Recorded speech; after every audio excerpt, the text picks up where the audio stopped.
Yo, magandang umaga mga idol, no? So, pasensya na nga pala dahil natagalan yung upload natin mga idol.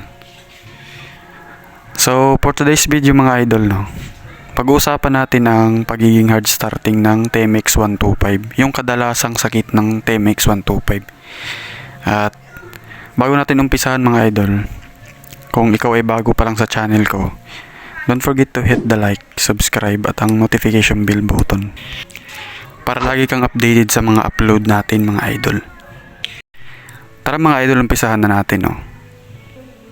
Maraming dahilan kung bakit naging hard starting yung TMX 125 mga idol. Pwede rin sa gas, pwede sa battery, pwede sa CDI, ignition coil, sa stator, pwede rin sa switch, sa wirings. Isa yan, pwede yan mga idol. Pwede maging dahilan yan, or pwede rin maging grounded. So, pwede yan mga idol, no? Yan, mga dahilan yan. Mga isa yan. Marami pa. Hindi ko na mabanggit yung iba. Kaya pag nag-hard starting yung motor natin, huwag tayong bumasi sa isang portion lang. Huwag tayong bumasi dun sa carb. Pwede rin sa carburetor mga idol.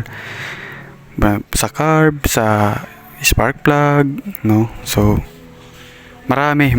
Pero ang kadalasang sakit ng TMX 125 ay yung stator. Bakit stator? Kasi yun yung napansin ko mga idol, no, sa ilang taong ko ng paggamit ng TMX 125. Lagi siyang hard starting. Bakit? Kasi yung stator niya nakababad sa oil.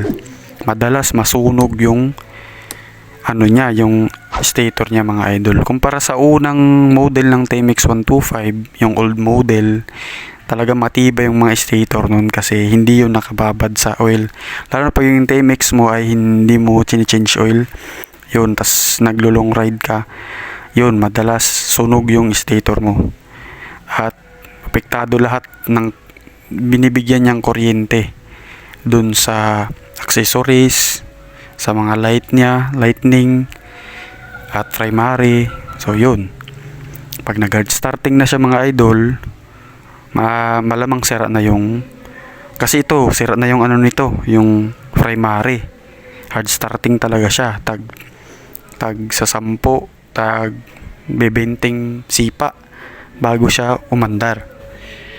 So ang ginawa namin ng kaibigan ko, kinonvert namin yung CDI niya na 6-pin, yung dati niyang 6-pin, kinonvert namin sa 4-pin.